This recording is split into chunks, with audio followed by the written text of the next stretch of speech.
up and then I'm gonna take it down. I'ma turn it up and then I'm gonna take it down. I'ma turn it up and then I'm gonna take it down. I'ma turn it up and then I'm gonna take it down. I'ma turn it up and then I'm gonna take it down. I'ma turn it up and then I'm gonna take it down. I'ma turn it up and then I'm gonna take it down. I'ma turn it up and then I'm gonna take it down. You are listening to Pizain's podcast on the Three Bozos Network. Yo, let's go. Welcome to another episode of Pizain's podcast. I am your host, Wizain the Pizain. As always, don't forget to follow, subscribe, download our podcast wherever you listen to your podcasts. Additionally, we have TikTok live right now. So we have a bunch of live TikTokers looking at me right now. Well, it's a overlay of me looking like I'm some sort of space god, which is kind of cool. So yeah, all my little TikTokers, go to my bio, click the link, give us a follow my TikTok. Speaking of which, we're on TikTok, we're on Instagram, and we're on X. Just search for the Three Scary Looking Clowns under the Three Bozos Network username. Three scary clowns, all dressed snazzy. That's us. Give us a follow, give us a like, give us a comment. Tell me I suck. I don't care. I read them all. I'll interact. It's cool. So, exciting news this week. I mentioned it on The Big Show. Latest episode 10 out now. Shark Week is this week. And yeah, I've already watched a few episodes. We had a Makozilla, where they tried to find the largest Mako sharks out there. Apparently, there's this 11-foot one they called the Beast. It's a huge Mako, or Mako, as they say in other countries. And, well, they found another one that was even bigger. I forgot that one's name. And then the one in the episode, well, this one was 15 fucking feet long. That's a huge Mako. Huge Mako. And they think they're all related. And it was quite interesting. If you don't like sharks, well, go fuck yourself, because sharks they're awesome. It's like dinosaurs, sharks, and I don't think anything else beats that. Dinos and sharks, you know? So, yeah, we had that one. We had one where they dove with a bunch of bull sharks. Now, excuse me. If you're new to the show, let me fill you in about bull sharks. Fuck a bull shark. I hate bull sharks. They are testosterone-filled muscle machines with the bite power of a damn hydraulic vice, and they will kill you. There's nothing redeemable about them. They're not cool. They're just human. They're human. They're just sea garbage disposals. I mean, at least tiger sharks got the cool stripes. No, these things, and then they hang out where I like to go fishing. So if I like to go wade fishing in the mangroves, because I live in Florida, you know, and try to catch some snook and some redfish, I always got to keep eyes in the back of my head that some fucking bull shark's not just going to sneak up on me and try to bite me and take my calf out, or worse. This dude, you've probably seen him before if you watched like any Shark Week in the last 3 years. He was in the water. He was like a Navy guy in Australia, and he was in the water. And this big ass bull shark took his arm and his leg. That motherfucker was so big it did it in one bite. He said he had his hand by his leg, so when it bit him, it bit his hand and his leg at the same time. Took them both. So now he has prosthetics. But he's no pussy. He gets right back in the water like a year later. Now he scuba dives and shit with him. Dude is like, he's pretty hardcore. But he made a huge mistake. He has this little claw when he goes scuba dive. What the fuck, dude? Claw, a perfect opportunity for like a harpoon arm, like Aquaman did for a little bit when they tried to make him cool and look like Poseidon or whatever. Nope, but it's okay. He's a pretty cool dude. And yeah, so they found out there's a shit ton of bull sharks in this one area in Australia, right where he got, bit up and lost his leg and arm. Big shock. You would never catch me in the water in Australia, like above my ankles because that terrifies me. Like, if it's not a bull shark, it's like a fucking great white shark. They got tiger sharks. And let's not even talk about box jellyfish, the silent killer. They kill more people than anybody over there. Fucking box jellyfish. And then, yeah, just fuck Australia in general. Yeah, it's like, hang out in Sydney, don't go in the water, you might be okay. You might not get a drop bear. If you don't know what a drop bear is, well, find yourself lucky. They're the deadliest of all creatures. Just think about a koala on meth and like 20 times the size. Fucking drop bears, bro. Gotta watch out for the drop bears. So, yep, that was the two coolest ones we watched. There's another one that was kind of lame. They had this fake whale that they built, and it would, like, shit out blood. And then they had, like, this glass capsule that they, like, you know, hung out inside of while the great whites came and bit up the fake dead whale while it shit out blood. It was kind of cool, I guess. But anyway, that's Shark Week so far. There's still many more to come. There's one about Nazis tonight, Nazi sharks. If you haven't heard one of my takes about Nazis, I'm fucking sick of them. Not because they're Nazis. I mean, yeah, whatever. Nazis are bad. Everybody agrees on that. It's because the obsession that the media has with Nazis. Every fucking show on Netflix is about how Hitler used to stick rusty screwdrivers up his asshole while on meth, or about how Nazis did whatever. I mean, come on, we get it already. Fucking Nazis are terrible. I'm sick about Nazis. Well, they have a Nazi Shark Week show. Fucking ridiculous. But yeah, whatever. There's another one. Big shark energy. I think it's a play on big dick energy. But whatever. Whatever they can do to get clicks, I guess. To get watches. I'm watching. I'm gonna watch every fucking week. Every year. Love Shark Week. Well, having said all of that, on to the news. I guess where I will start is I didn't really get a good take on the debates, on the Donald Trump v. Joe Biden debate. And, yeah. How do we put this? Joe Biden is a walking corpse. No other way to put it. He is going senile, which is very sad to see. Nobody wants to see, anyone go senile publicly on the biggest stage in the world. It's even more embarrassing. And Donald Trump, he didn't even have to do anything. He had so many things he said that if a competent politician was up there debating him, could have just tore him apart. But all he had to do is just be Donald Trump, but not too much Donald Trump, where he was a giant asshole and talked over him. Just a little bit of Donald Trump, where he's just a little bit of an asshole and looked competent. And that's all he had to do. And that's what he did. And he completely smashed Biden. And, well, that's the rest of the story. Now, what's kind of funny is you have the Democrats immediately after the debate, especially on CNN. They all looked like their dog died. Their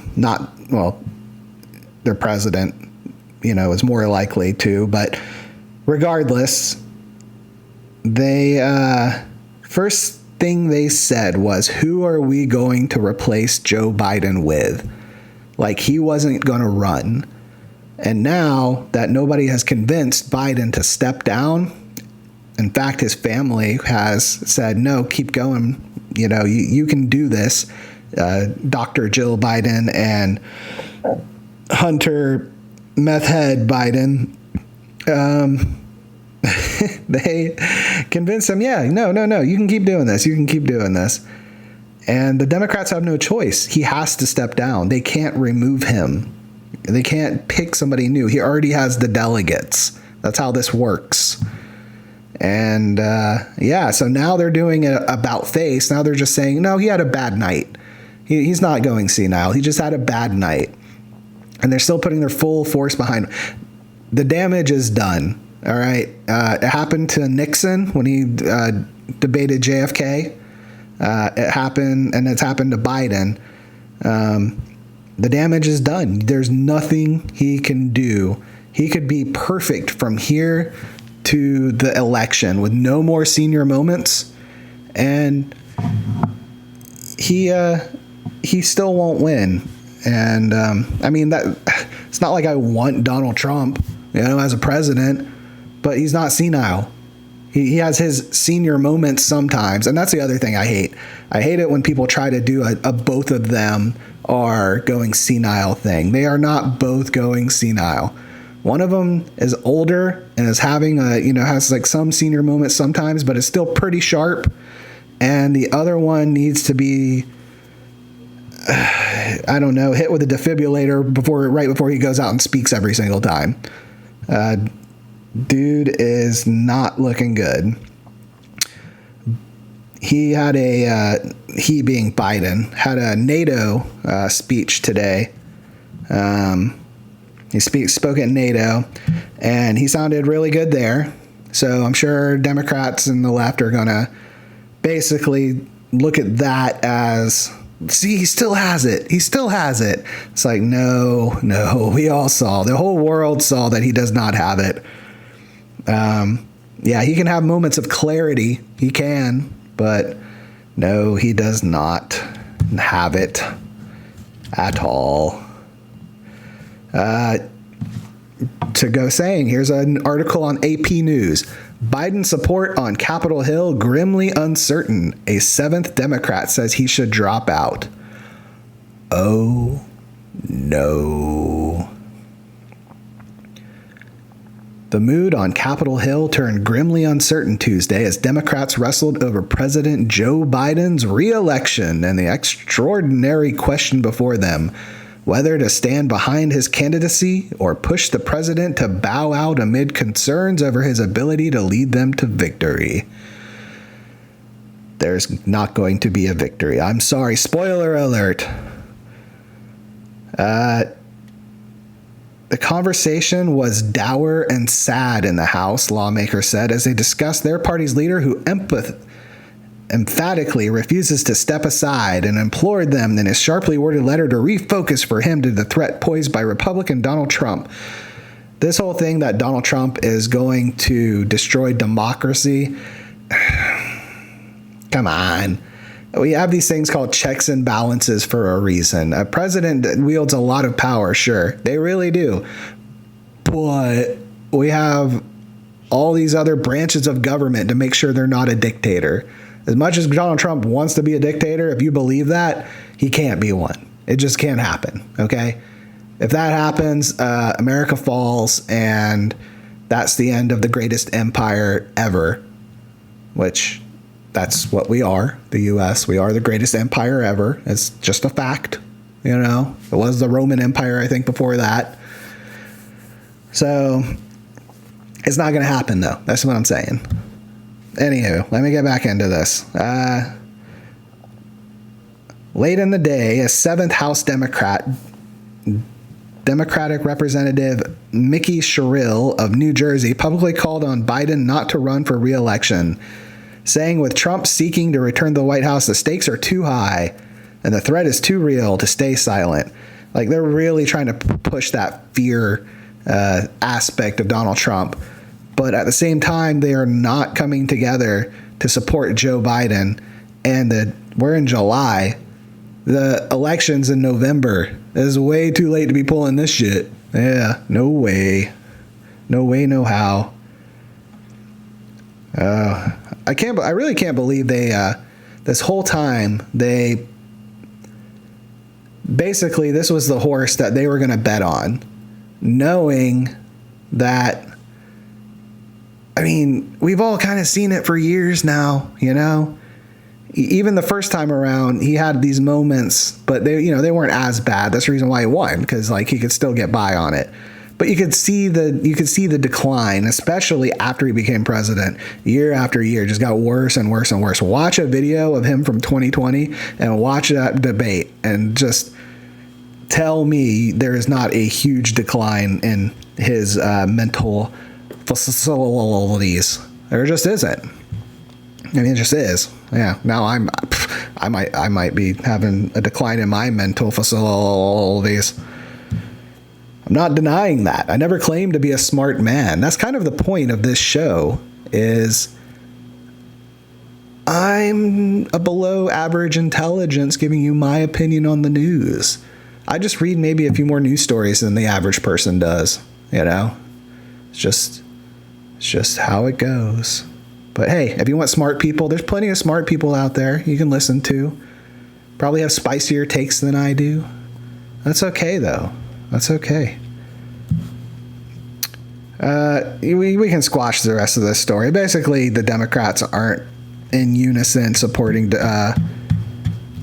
Biden. So, let's take a look at this story here. Tourists still flock to Death Valley amid searing U.S. heat wave, blamed for several deaths. Oh no. Hundreds of Europeans touring the American West and adventurers from around the U.S. are still being drawn to Death Valley National Park, even though the desolate region known as one of the Earth's hottest places is being punished by a dangerous heat wave, blamed for a motorcyclist's death over the weekend. French, Spanish, English, and Swiss tourists left their air-conditioned rental cars and motorhomes Monday to take a photograph of the barren landscape so different than the snow-capped mountains and rolling green hills they know back home. Why would you want to do that? Like, first off, the snow-capped mountains and rolling green hills sound way better than a desert that's called Death Valley. There's like a lot of beautiful places to visit in the U.S. There's Montana is beautiful, mountains, wildlife. You got Yellowstone National Park. You know, you can go to the North Carolina region. I've talked about that frequently, in the Blue Ridge Mountains. Very beautiful there. You know, if you don't want huge mountains, maybe just little mountains, they're still pretty big mountains. But hey, it's not, the weather's great. Even in Florida, where I live, you got the beaches. It gets pretty fucking hot here too, yeah. But it's, you know, I'm not gonna die hot. It's just like, it's fucking hot. But yeah, we got beaches. We got Disney World, all sorts of cool shit. Fucking Death Valley. You got scorpions and tarantulas, I guess, and sand and heat and death. I mean, maybe if that's your idea of a fun vacation during, let's see, at 10 p.m., 114 degrees. At 10 p.m. at night, 114 degrees. That's your idea of a good time, then, well, maybe you play dumb games, you win dumb prizes. But yeah, but it's been kind of crazy. You got Washington and Oregon getting up to 110 degrees in some places. I mean, that's pretty far north for that shit. I don't know. Yeah, people are probably going to say, what is it? Global warming. That's pretty warm. if you believe in global warming, then yeah, that's a tick on your argument. Pretty hot. 130 degrees. Whew. That's like, yeah, that's like insta death. Fuck that. I hate the heat. I hate the fucking heat. All right, fuck that story. Let's go check out my 1440 news feed. Pew pew pew. Missiles strike Ukraine. Oh no, not again. At least 36 civilians were killed and more than 100 wounded across Ukraine after a Russian missile barrage hit multiple targets yesterday, including the country's largest children's hospital in the capital of Kyiv. The daytime attack is considered the heaviest single-day bombardment in the last 4 months of the Russian-Ukraine war, which is now in its 29th month. Okay. Remember when I told you that I was going to have some spicy takes? Well, this is going to be one of them. Happens in the Ukraine. Well, hold on. Let's do this another way. Happens in Gaza. No one bats an eye. Happens in the Ukraine. Everybody loses their minds. None of it's good, though. None of it's good. You don't want innocent people dying anywhere. I'm not advocating, that one is better than the other. They all are terrible. I'm also not advocating for, if you haven't listened to this show before, I'm not advocating for Hamas or anything either. Fuck those guys too. But there's this thing called an overreaction, and that's been happening for a while now. I don't really want to dive down that rabbit hole too much. Let's go back to Ukraine. That whole thing could have been solved probably a while ago at this point. We can keep throwing money at Ukraine, keep giving them munitions and everything. Honestly, they're not going to win. So the best thing they can do is have a peace agreement. Agree on something with Russia to end this. It's not like I'm saying, yay, Russia. I don't want Russia to win, I don't really want anybody to win. Nobody wins in this shit. But you got to be realistic at this point. It's just realism, Ukraine is not going to win. I'm tired of giving them money from my country for a losing cause. I guess you could say this is crippling Russia's economy or whatever. It never cripples our economy when we're in wars. Well, it does, but there's this whole thing about economics I could get into, and about how basically our dollar, let's just not even get into it, honestly. Don't really want to at this point. Yeah. But sad, 36 people getting killed. Children's hospital being bombed. I wonder what Russia's excuse is for it. What are they saying in their news? Because, if you haven't noticed by now, all news, for the most part, some stories are, straight and to the point, but a lot of this stuff is propaganda. And it's not just, us. Russia has tons of propaganda. Excuse me. Everywhere around the world. The BBC, you read the BBC? Propaganda. Sky News? Propaganda. It just depends on what side of the aisle you want to be on. And it is our job, I guess, to read all of it and try to decipher through all of that bullshit what's the truth. It's kind of difficult to do. A lot of people just give up and they decide to follow whatever their news stream of choice is, and they'll just believe everything that comes out of that. You could be a CNN, you could be a Fox News, you could be a MSNBC, you could read it, AP News. I've noticed a lot of bias in AP News lately too. It's all bias. It's all for a goal. Sometimes that goal is just views, advertisement, the mighty dollar.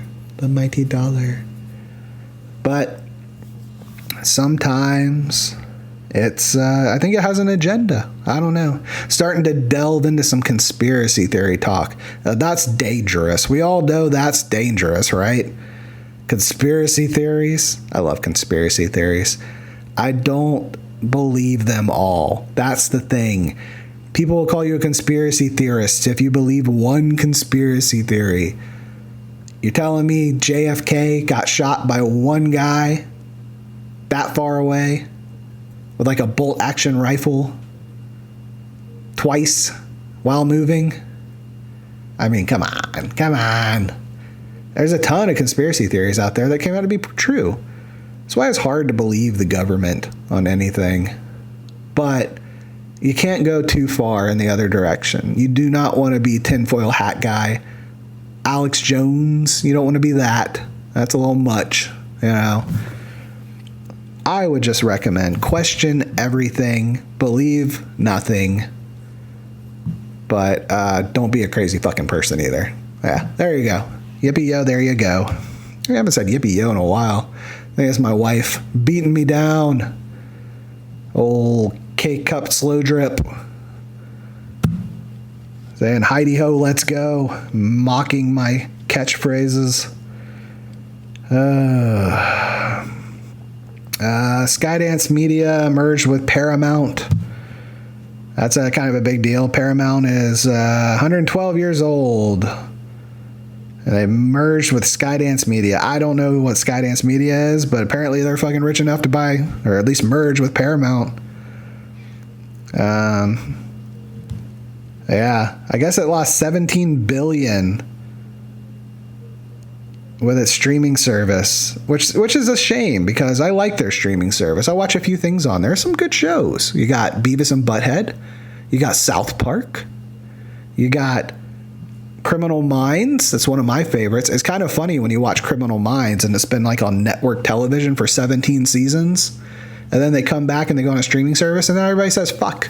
They say fuck like 12 times an episode now. It's like, whoa. You couldn't say that on CBS. I hope. I mean, Evil. That show Evil's on there. I think this is last season. That's a pretty good show. Yeah. The dude from Luke Cage. You ever watch Netflix? Luke Cage? That dude? Yeah, he's in it. He's a priest. And a bunch of other people. That dude from Lost. The one that, spoiler alert, kills John Locke. That guy. He's in it. He's a bad guy. Shocker. He plays a good bad guy. Anyway, yep, it's a good show. Mayor of Kingstown, that's a good one. Jeremy Renner.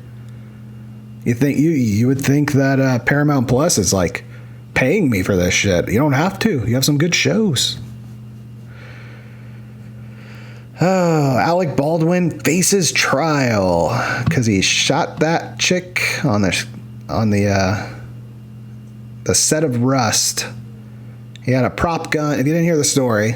He had a prop gun, apparently aimed it at the woman who was like one of the behind-the-scenes people filming, and it fired. And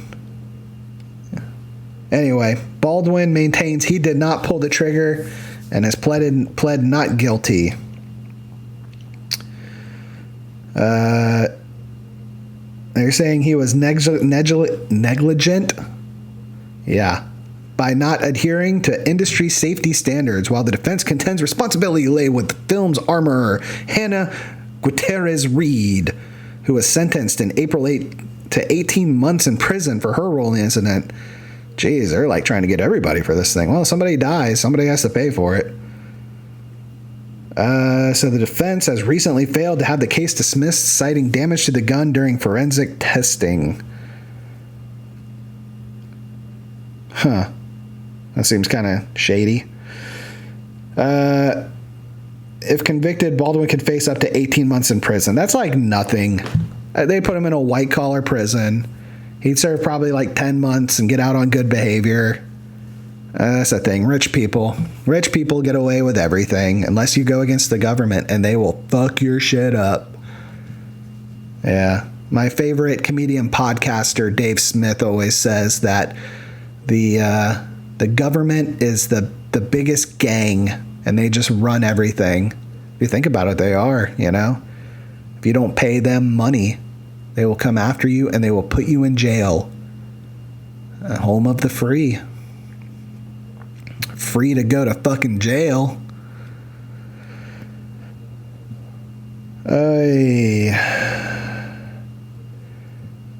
Shabuzi becomes the first black male artist to simultaneously top Billboard's Hot 100 and Hot Country Songs chart with a bar song.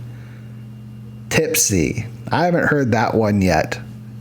Shabuzi. I'll have to listen to me some Shabuzi. I like the name. The only reason I read the story is because I like the name. Shabuzi. I'm old. I don't keep up on this shit. I don't even like new music. I know Eminem came out with a new fucking song, and it is fire as fuck. It is so badass. It's great. Old school Eminem. Tobey Maguire got bit by a spider, but I'm the one who got bit by a goat. Something like that, right? I don't know. I only listened to it like once. And then like Kendrick Lamar with his Drake diss track. That was pretty badass. That's about it on the rap gets front, though. Rap pretty much sucks. Sucks. Terrible. It's all Xanax. It's like, let's just pop a half a bottle of Xannies and rap. Doesn't really go good. Doesn't go well together. Not my cup of tea. Not at all. I prefer a nice black English breakfast tea. Get you going in the morning when you need it to. When a cup of coffee is too much. English breakfast. Yippee-yo, there you go. Let's see what else we have. Well, you guys probably don't hear about the stock market. My stocks aren't doing too well. They're doing okay. Not as good as I want them to.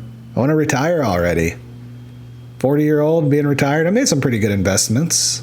I've made a few, but not all of them have panned out, so I'm still having to do the 9 to 5, smelling like poo. I don't know what came up with that last part. It's just, sometimes things just flow like your bowels into a toilet. Boeing to plead guilty to criminal fraud charges tied to two 737 MAX crashes in 2018 and 2019 that killed 346 people. Boeing to pay $244 million fine, invest at least $455 million in safety and compliance programs. Boeing in talks with U.S. Defense Department over contracts that may be compromised due to guilty plea. So Boeing might lose some of its U.S. defense contracts. That's interesting. They should. They've been a shit airline lately. It's like just a bunch of negligence, a bunch of not doing your fucking job, you know? But it's a pretty big deal. Boeing still is rich as fuck, though. It's a lot of money in that company, so it's not really going to hurt them too much, I don't think, in the long run. Mike Bloomberg's charity donates $1 billion to Johns Hopkins University Medical School, resulting in free tuition for most medical students starting this fall. I mean, donate it to like the research, you know? Don't donate it to the medical students getting free tuition. I mean, okay. All right, another spicy take. That's a stupid fucking donation. That is a really stupid fucking donation. 1 second. Hey, big cough. Medical students eventually are going to be doctors. Doctors make a lot of fucking money. They can pay off their student loans. There are much bigger needs. Whatever. It's his fucking money. He can do whatever he wants with it. I think it's a stupid fucking donation, though. Plus, it's Mike Bloomberg, so fuck that guy. Roughly 3 million people in Texas are without power as of this writing, as Beryl made landfall as a Category 1 hurricane. The season's first hurricane to hit the U.S. At least 3 deaths reported in Texas. And now it's weakened to a tropical depression. Few takes on this. First off, old Brooksy boy caught in the path of old Beryl, unfortunately. He has no power. Him and his family have had to go to relatives who do have power. So thoughts and prayers are out there for you, Brooksy boy. Secondly, it's a Category 1 and there's that many people without power. Holy shit. That's like a nothing hurricane. That's a Cat 1. That's a hurricane party. I've talked about that before. In Florida, We are getting drunk all together, fucking singing Kumbaya. I've had many a hurricane party, Cat 1, Cat 2, even Cat 3s, you know. So for that to fuck up them like that, they got some terrible infrastructure over there. Sorry, Brooksy boy. But yeah, it's the first one. Apparently, we're supposed to get slammed with a ton of hurricanes this year because the waters are warmer than usual. It's that global warming thing again. And yeah, well, I'm ready for them. Fuck them. Bring them on. So they're all trying to do the whole scare tactics already, saying that they might have to make a Category 6 category. There's never been a Category 6 hurricane. It's a way to sell stuff, boost the economy, you know, buy all that shit at the grocery store you can't afford anymore because inflation's so high. There you go. Category 6 hurricane. Get all the water you can get. Water and canned goods. Out the ace.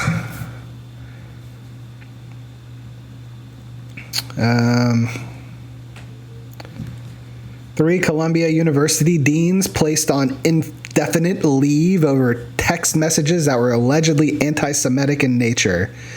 University to launch anti-Semitism and anti-discrimination faculty training program.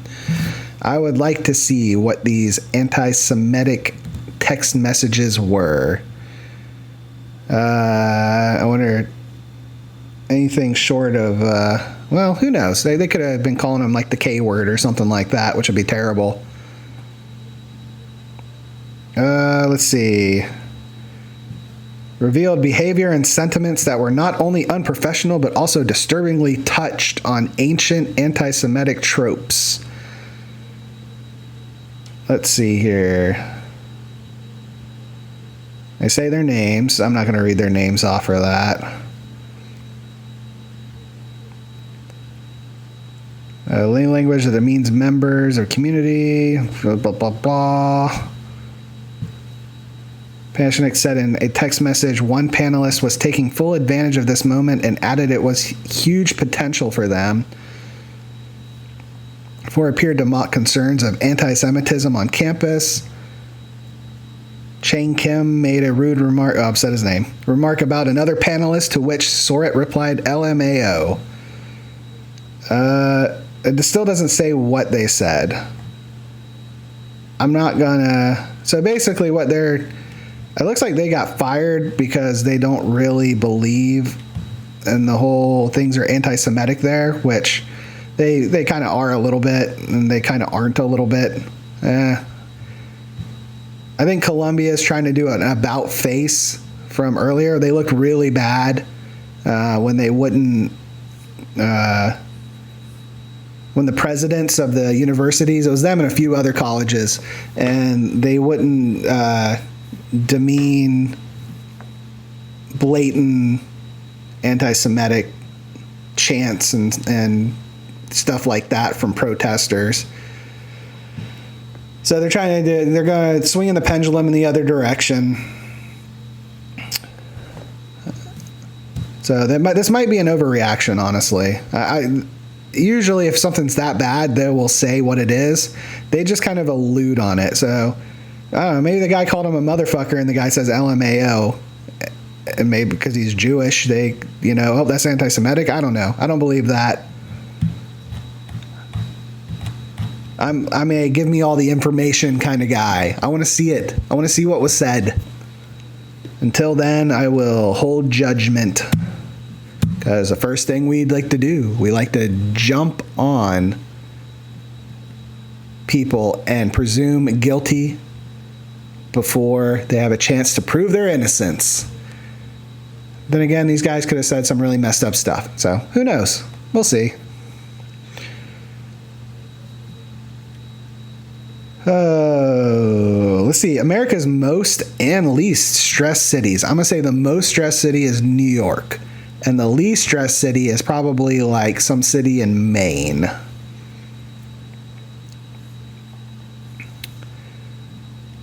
Let's see. The most stressed city is Cleveland, Ohio. Okay. I get that. Cleveland kind of sucks. Ohio in general kind of sucks. So I get that. Okay. Detroit, Michigan. Get that too. Michigan really sucks. That's like third world country over there pretty much. Baltimore, there you go. Another shitty one. You ever seen The Wire? That's all you need to know about Baltimore. Memphis, Tennessee. Don't know much about Memphis, but yeah, that's no good. Gulfport, Missouri. Or is that Mississippi? That's Mississippi.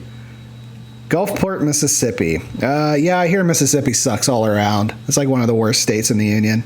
Philadelphia, Pennsylvania. Yep. Another shitty one. They got the Eagles. Eagles. Bleh. Fuck them. Birmingham, Alabama. I've driven through Alabama, over through Mobile. And hold on one second. Got another tickle in my throat. I'm going to try to drink some high quality H2O.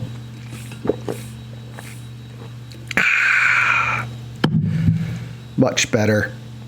Anyway, Alabama kind of sucks. Another Ohio, Akron, Ohio, they suck. New Orleans really sucks. Let me tell you a story about New Orleans. Me and my wife, we went to New Orleans once on vacation. We drove from Florida to New Orleans, like Central Florida, New Orleans. That is a shitty drive. There is nothing. Like once you get to the Panhandle and you drive west, there is nothing until you get there. You get to go into the tunnel in Mobile, which I mentioned earlier that I drove through Mobile. And then we get there, and it's a giant shithole. I had like 3 different homeless guys try to fight me. We went to on Bourbon Street one night. It was fucking crazy, just like packed full of people, which was, whatever. I was expecting that. There's this drunk guy just like laying in the street. So I step over him. The next morning, we're looking for some place some breakfast. We're walking down Bourbon Street again, which is now empty. And they're like washing down the streets because of all the puke everywhere. The whole place, by the way, the whole place smells like puke and piss. And maybe hints of shit somewhere when the homeless people are shitting in the alleyways. And come to find out, right where I stepped over that guy, the night before, there's homicide investigating the scene. So no, that guy wasn't passed out. He was fucking dead. Stepped over a dead guy. Yeah, that wasn't cool. Let's see. When we first got there, we tried to find some lunch. So we got on this balcony overlooking Bourbon Street, which was pretty cool. This group of like 8 girls. It looks like they're maybe doing a bachelorette party. They sit down next to us. Within 5 minutes, one of them throws up right next to us on the ground off the balcony. So they immediately leave. We were pretty much done with our meal, so we paid, we leave, and as we leave, I see water coming from this balcony because the motherfuckers up there are taking a hose and they're literally just spraying it off the side of the balcony. Like splashes of water puke are hitting me in the legs because of... Yeah, that's a good explanation of New Orleans. Fuck New Orleans. That place sucks. So I understand why it's number 9. And then you got Jackson, Mississippi as number 10. I want to see if there's even... Let's get to the least stressful. Man, you really got to go far down. Let's see. I guess we could work our way backwards. So if you're looking at the bottom of the list... You got Fremont, California, South Burlington, Vermont, Fargo, North Dakota, Lincoln, Nebraska, Sioux Falls, South Dakota, a lot of South Dakota, North Dakota, Maine. There's Portland, Maine, 174. I was close, I was about 8 off. San Jose, a lot of California. I guess Florida is like right in the middle of the pack. Fort Lauderdale, 126. Yeah. That's because we get all these motherfuckers from other places. They make the place stressful. If it was just us Floridians, we would just enjoy the beach and enjoy our meth and enjoy our gator tail and our mosquitoes. That's probably the most stressful thing about Florida. The fucking mosquitoes. So many mosquitoes. Oh, yeah. Well, I think that's good enough for today. So, as we end every podcast of Pizain the Pizain, aka Pizain's podcast, we will do a day in history. The 14th Amendment ratified in the U.S., granting citizenship to African Americans in 1868. First Wimbledon tournament begins in 1877. I did not know it was that old. Actor Tom Hanks born in 1956. Old Tom Hanks, he has made a lot of good movies. Everybody calls him the nicest guy in the world. I think maybe Keanu Reeves has taken over that spot from him. It used to be Tom Hanks, though. But there's an underbelly to Tom Hanks. I don't know if it's true or not. Honestly, I don't probably believe it. He seems like a pretty swell guy. But a lot of people try to tie him to the whole Epstein thing. I think maybe it's just a way to take a good guy and bring him down. Or maybe it's true. I don't know. A lot of those actors are kind of shady like that, so it wouldn't surprise me. Either way, Andy Warhol's iconic Campbell's soup cans make its debut in 1962. Yeah, he drew a Campbell's soups can, and it's like one of the most iconic pieces of art ever. Like you have the Mona Lisa. You know, you have some things by Bourgeois. I don't know if you've ever seen his stuff, realistic, like Cupids and shit. He's really good. He's one of my favorite artists. You know, you got Monet with the water lilies. And you got Andy Warhol's can of soup. Yep, soup. Musician Courtney Love was born in 1964. Isn't that a fucking hot mess, Courtney Love? I did like her in the band Hole. They had some good songs, but there's another conspiracy there, saying that she is the one who murdered Kurt Cobain, and he didn't kill himself. I guess there's a whole documentary on it. I never watched it. It wouldn't surprise me, though. She was a crazy bitch. But I don't know if she's that smart. She didn't seem that smart. She was good in, what was that movie? The guy who made Larry Flint. There's a movie about Larry Flint. I think Woody Harrelson played Larry Flint. That was a good movie. She was pretty good in that. So there's her two claims to fame. The movie Larry Flint, where she's naked and showing her titties all the whole movie. And the band Hole. Well, we have a quote from Mr. Tom Hanks. "We are still in the position of waking up and having a choice. Do I make the world better today somehow? Or do I not bother? Well, I'm still in a position of waking up and having a choice. A choice of doing this podcast or not. And do I make the world better with my podcast today?